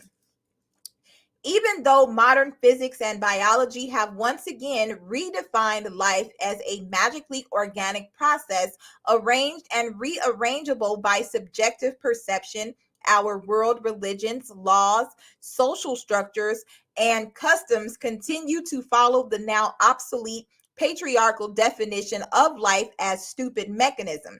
So we have forgotten or have not yet been allowed to remember that biological beings are not analogous to machinery. In the continuous spiraling of evolution, de-evolution, biology is a spiritual process, and spirit is a biological process. Spiritual energy fuels our biological organisms, and biology energy fuels our spiritual experiences. Biology and spirituality, sexuality and spirituality cannot be separated without destroying the living holism and producing mechanism. Robot sex, robot piety, robot labor, robot existence. To reclaim the biological process as a numinous process is to reclaim the original process of the earth, which is a geological, biological, spiritual being capable of consciousness and of conscious relationship to its creatures. The magic is in the molecules, the dance of energy. Solid rock and human flesh are in the imagination of earth. Women originally knew this, as did men, through tens of thousands of years of biological, spiritual experiencing of primal earth as a reciprocal mother. Spirit and sex were not separate, dualized, or antagonistic, but experienced as twin serpents or energy flows, interlocked and spiraling around each other. When women knew this, men knew it too. It was experienced as ontological reality. Earth and life haven't changed. Our definitions of reality have been changed, allowing us to perceive and experience only the most mechanistic aspects of the life process. The deep structure of the imagination remains the same, where we experience biology and spirit as unified. This is where we are in dreams with natural hallucinogens like peyote and mushrooms, and in art sometimes.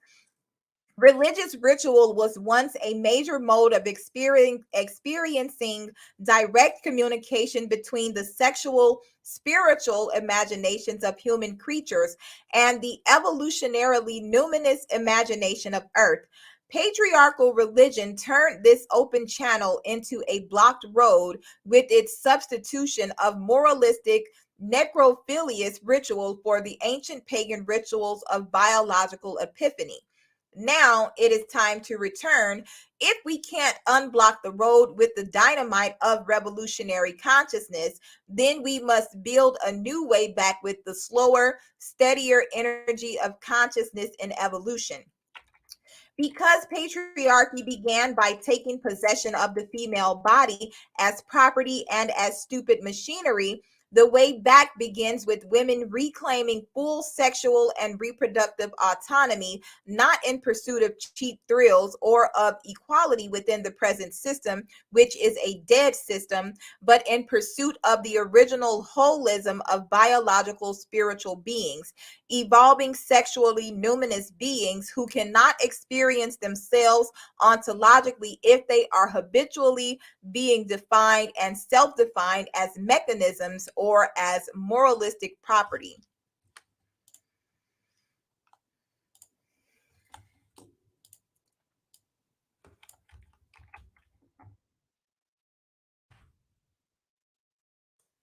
This means that the question of whether to be pregnant or not pregnant must be returned to female intuition, which, when it is healthy, strong, and self defined, is the voice of the sexual spiritual energies interlocked and working, muscularly flowing together. A pregnant woman or a woman deciding on pregnancy or non pregnancy is not a situation analogous to any other situation. Neither male logic nor male theology apply to female reproduction, to pregnancy, or to contraception, or to abortion, because male logic and male theology derive from beings who never become pregnant, use contraception, give birth, or have abortions.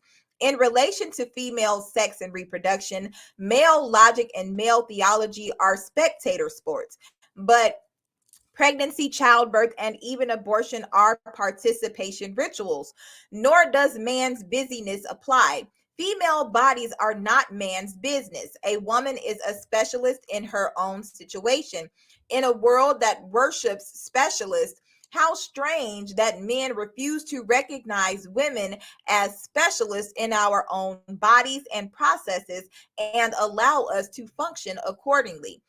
The fundamentalist preachers and Catholic priests and other holy men who want to forbid women contraception and abortion, and the technological humanist fertility control experts trying to force contraception, abortion, and sterilization on third world women are the same mentality and are doing the same number on women, trying to take over the female functions of organic reproduction, organic birth control, organic population limitation, and run these according to the amateurish notions of male logic and male theology.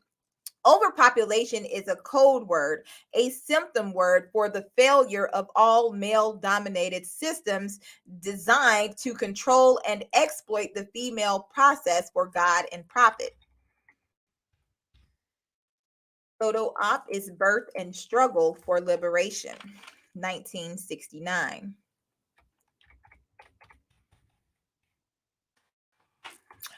Women decide to be pregnant or not, period. That is the beginning and end of population control. In the abortion debates, one of the questions most frequently raised is, when does life begin? The question is quasi mechanistic, suggesting some ideal point of a linear scale before which abortion is right and after which abortion is not right. A popular placard and slogan carried by anti abortionists in demonstrations and rallies illustrates the same mentality. A photo of a bouncing, beautiful baby is shown with the words, "If you take her life now, it's murder. If you take her life 12 months ago, it's abortion." The problem with this reasoning is this: life does not begin, it is always here. Nature is alive from the beginning and prodigal. Life does not emerge from us, we emerge from it. Pregnancy and childbirth are ritual passages of eternal life through the bodies of autonomous women. From the first sail floating on the first sea at the first outbreath of the world, it has all been alive. Life does not begin with the fertilized egg or embryo. Male sperm is alive. The female ovum is alive. Technically, as we've said, the female egg could mate with its own polar body and produce a daughter clone all by itself. Yet each month of her life, if a woman does not become pregnant, one of these incredible eggs goes down the drain, taking with it all its potential life. With each human male ejaculation, about 2 million sperm are wasted, condemned to not become. For each single sperm that enters an egg and begins with the egg to form an embryo, 1,999,999 of its fellow sperm do not. Nature is extremely alive and extremely prodigal, and continuous waste and death occurs within a continuous sea of life. And that continuity is both a cycle and a continuum. Thus, the question, when does life begin, is asked along and of that continuum. A 3-month fetus, if not aborted, will indeed grow into a bouncing baby. But if the continuum is reversed and followed backward, when does that life begin? A 3-month fetus projected back 3.5 months along the continuum separates into a female egg and a male sperm, alive within two distinct bodies of a woman and a man. Most women, especially beginning a menstrual period, have had the experience of wondering deeply, sometimes with overwhelming tears, just what that tiny egg might have become. Nature is prodigal, and life's potential is even more so. The female egg was once itself enclosed within an embryo, and before that was a potential egg within another egg. On and on and on, back through apes, forest shrews, lizards, star acorns, algae, the first molecule, back to the first imagination of a sea of night filled with nothing. Where does life begin? This is not an argument intended to prove that abortion is right or wrong. It is just to say that life happens always along a continuum, and all the decisions we make are always decisions made along a continuum. Any fixed point designated along that continuum is always understood to be arbitrary. That is the best we mortals can do if we are utterly honest with ourselves and with life. In the abortion debate, the earnest search for that point when life begins is understandable but futile. There will never be any final determination of the question, because the closer we look, the clearer we see that life does not begin. On earth, it recedes to the origins of earth, and beyond that to the origins of the universe. And certainly with the elaboration and refinement of reproductive technology, the age and months and weeks and days at which a fetus will be able to survive outside the mother's womb will also recede backward along the continuum to a point where the entire question of beginning life becomes as technologically inappropriate as it is now biologically inappropriate. This fixation on a logically, empirically determinable point in space or number of days at which life can be said to begin is another symptom of cultural ideological fixation on mechanical quantity rather than organic quality. It also derives from the patriarchal pastoralist notion that life is not divine until male sperm enters the female womb, which from that point on which from that point on is a passive container in which God's child grows. In the view of others, God is a woman and the child is not property but embodied spirit.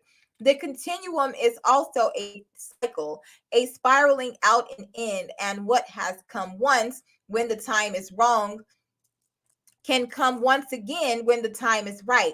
The point is that the entire question and answer changes with a chance of the sex of God or the change of a straight line into a spiral.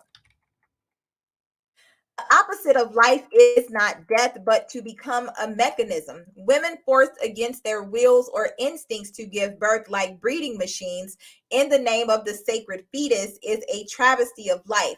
Sacred beings do not pass through breeding machines, nor through women tied down by the ropes of God and required to give birth to male property or to multiply congregations. If the mother is not a sacred autonomous being, then the fetus is neither sacred nor autonomous.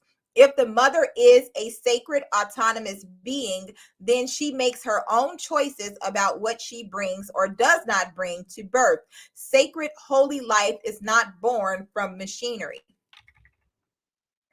In a lovely book, Hygeia, a woman's herbal Hygeia, a woman's herbal, author Janine Parvati records the abortion experiences of several women in the form of journal extracts, poems, letters.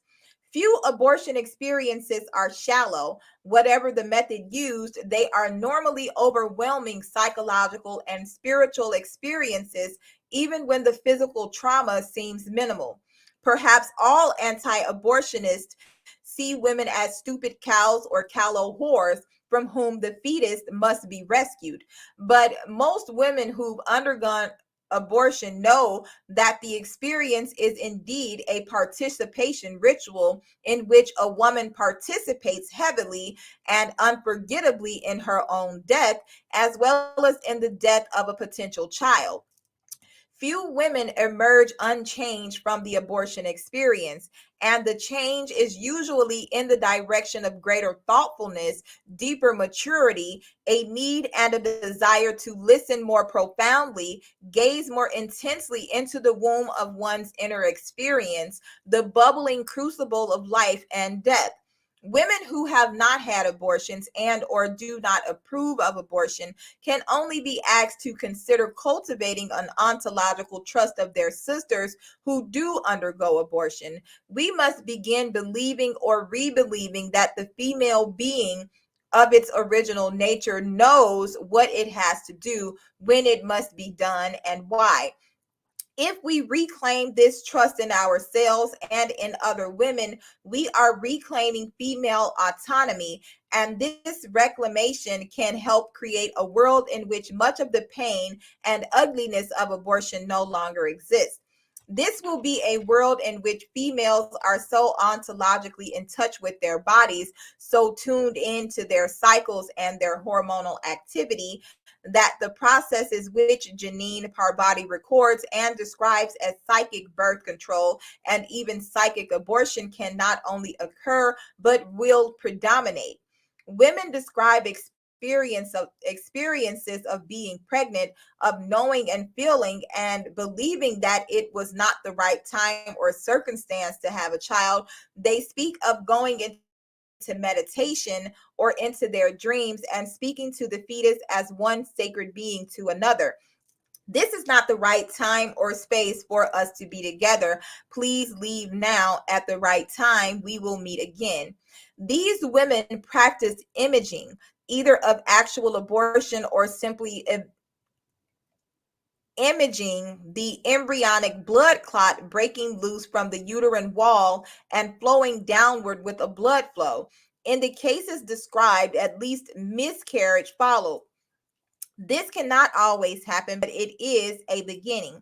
The further along the pregnancy is, the harder it becomes and the more traumatic the miscarriage. So it is very important for women to also practice meditation and dream conversation with our entire menstrual cycles and hormonal conditions, along with, of course, many other methods of organic contraception, herbs, temperature readings, and all the rest. A woman can know she is pregnant through correctly reading her own dreams several weeks before she becomes aware of the physical symptoms.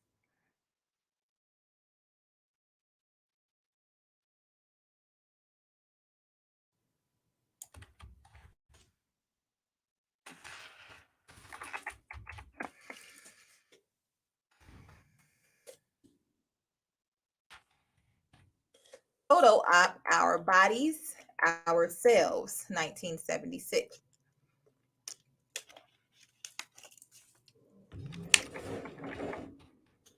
Of course, the fundamentalist types might try to burn us for psychic abortions, for having conversations with our own dreams. They've done it before.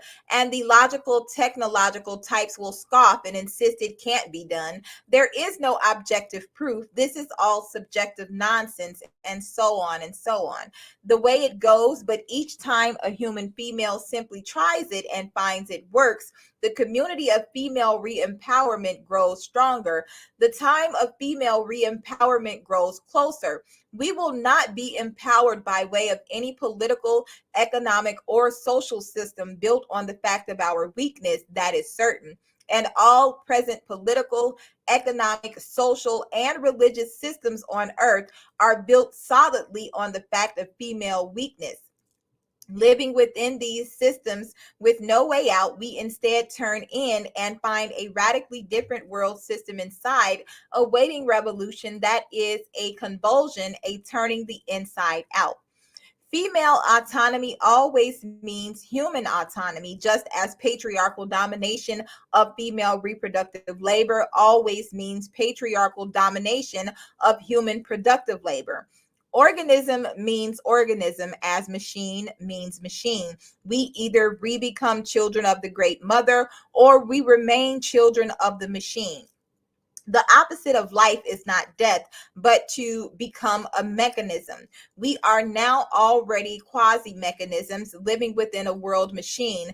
We must extricate ourselves from the machinery, which is not truly either life or death, but the absence and the travesty of both.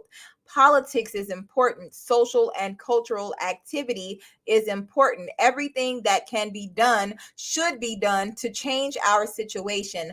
But these activities cannot extricate us from the machinery if they are still conducted in the terms of the machinery. Ontological evolution and revolution must be conducted in the mode of biology and the dream. This is the mode into which machinery cannot enter. Only living beings can. Whew, that was a long chapter. Okay, I'm going to end it here.